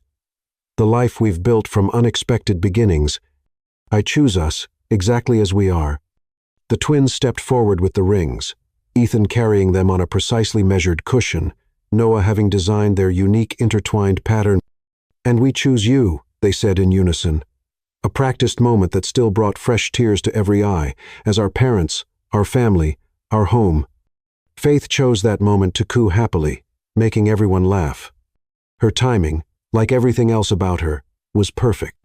As Gabriel kissed his bride, the ballroom erupted in applause.